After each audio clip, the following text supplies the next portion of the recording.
Assalamualaikum warahmatullahi wabarakatuh. Selamat datang dalam pembelajaran Bahasa Indonesia kelas 9. Apa kabar semuanya? Semoga kalian tetap sehat, semangat, dan dalam lindungan Allah Subhanahu wa Ta'ala. Baik, sebelum memulai pembelajaran, alangkah lebih baiknya kita membaca basmalah terlebih dahulu. Bismillahirrahmanirrahim. Pembelajaran hari ini kita akan membahas mengenai menyajikan teks diskusi. Pada pertemuan awal, kalian sudah pernah mengutarakan sebuah pendapat, yaitu mengenai pembelajaran jarak jauh atau tentang suka tidak sukanya kalian belajar di rumah. Lalu apa sih yang dimaksud dengan teks diskusi? Maka hari ini kita akan coba membahas bersama-sama mengenai teks diskusi. Jadi yang dimaksud dengan teks diskusi adalah suatu teks yang digunakan untuk menyajikan pendapat, sudut pandang, atau perspektif yang berbeda terhadap suatu permasalahan dari dua sudut pandang, yaitu pro dan kontra. Atau bisa juga diartikan teks diskusi adalah sebuah teks yang memberikan dua pendapat berbeda mengenai suatu hal, yaitu satu pro dan satu kontra, yang menyebabkan kedua belah pihak menjadi saling membicarakan masalah yang sedang dipersoalkan. Berbicara mengenai sebuah pendapat di dalam teks diskusi, terdapat pendapat pro dan pendapat kontra, atau bisa disebut juga dengan argumen mendukung, yaitu disebut dengan pro. Apa itu argumen mendukung atau pro? Yaitu berisi argumen atau alasan yang mendukung suatu hal yang menjadi pokok permasalahan diskusi. Nah, setelah menyampaikan masalah, penulis dapat menyampaikan pendapat dari satu sudut pandang pendukung, disertai alasan-alasan dan bukti untuk mendukung pendapat yang disampaikan sebelumnya.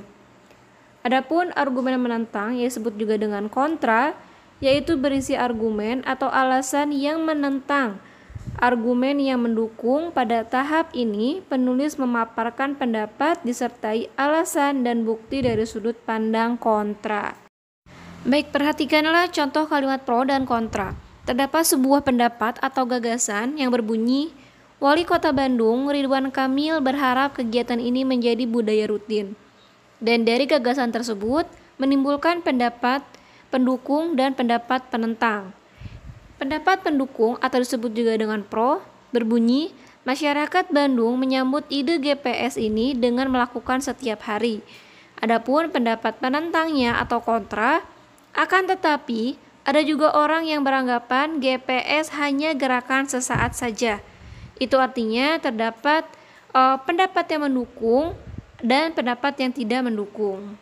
Nah, terdapat juga tujuan teks diskusi. Tujuannya apa? Yaitu tujuan diskusi merupakan mencari kesepakatan atau kesepahaman gagasan atau pendapat.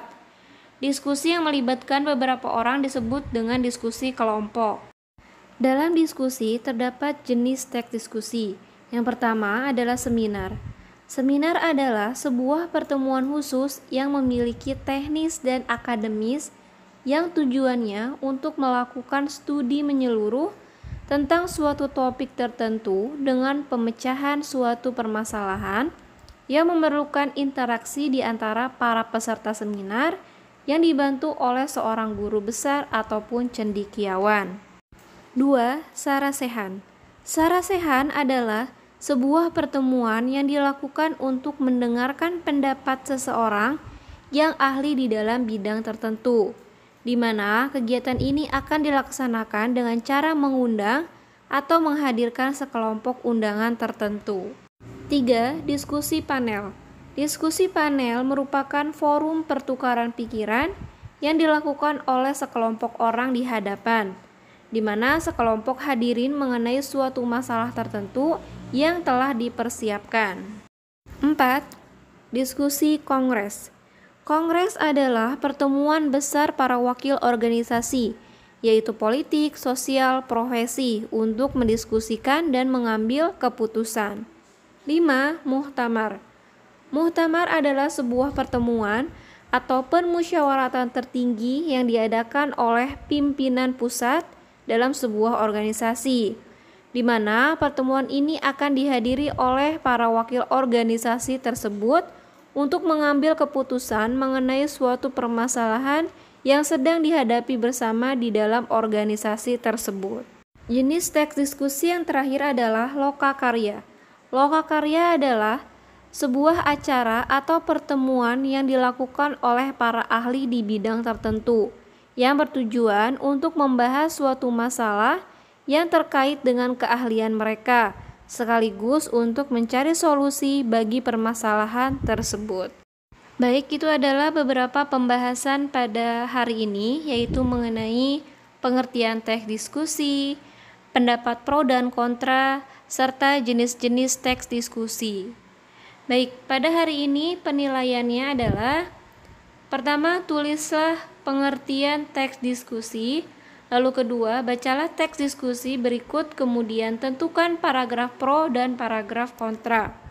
Nanti untuk wacana atau paragrafnya akan dibagikan melalui grup WA masing-masing kelas kalian. Terima kasih untuk pembahasan hari ini. Jika masih ada yang kurang paham, silahkan ditanyakan. Kita cukupkan. Wassalamualaikum warahmatullahi wabarakatuh. Tetap semangat dan jaga selalu kesehatan.